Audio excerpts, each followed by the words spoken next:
تو رسول اللہ صلی اللہ علیہ وسلم جب بھی بلائیں، اذا کا جو کلمہ ہے،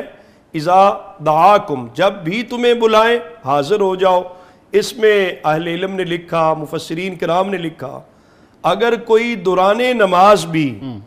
نماز پڑھ رہا ہے، رسول اللہ صلی اللہ علیہ وسلم اسے بلاتے ہیں، نماز کے دوران ہی آقا حضور کے حکم کے مطابق اس حکم کی تعمیل میں حاضر ہونا ضروری ہے۔ بلکہ اس آیت کے شان نزول میں مفسرین کرام نے لکھا، اور احادیث مبارکہ کی کتب کے اندر بھی یہ حدیث پاک موجود ہے۔ ایک حدیث پاک میں حضرت ابو سعید رضی اللہ تعالیٰ کے حوالے سے آتا ہے، ایک میں حضرت ابی بن کعب رضی اللہ تعالیٰ کے بارے میں آتا ہے، وہ نماز پڑھ رہے تھے تو نماز مکمل کر کے بارگاہ مصطفیٰ صلی اللہ علیہ وسلم میں حاضر ہوئے۔ تو جب حاضر ہوئے تو اس وقت قرآنی آیت اتری، اور حضور علیہ السلام نے انہیں فرمایا، کیا تم نے یہ نہیں دیکھا کہ اللہ فرماتا ہے استجیبوا للہ وللرسول اذا دعاکم،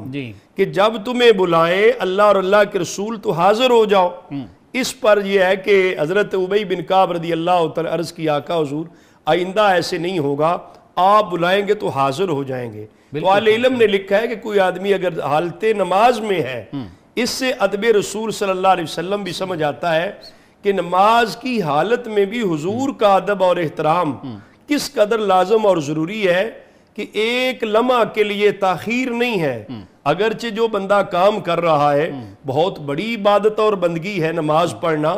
سب سے پسندیدہ اور بہترین عبادت ہے نماز کی ادائیگی، اللہ کی حضور سر مسجود ہونا، لیکن اللہ تبارک و تعالیٰ نے قرآن مجید کی اس آیت میں یہ حکم ارشاد فرما دیا کہ میرے محبوب رسول صلی اللہ علیہ وسلم کا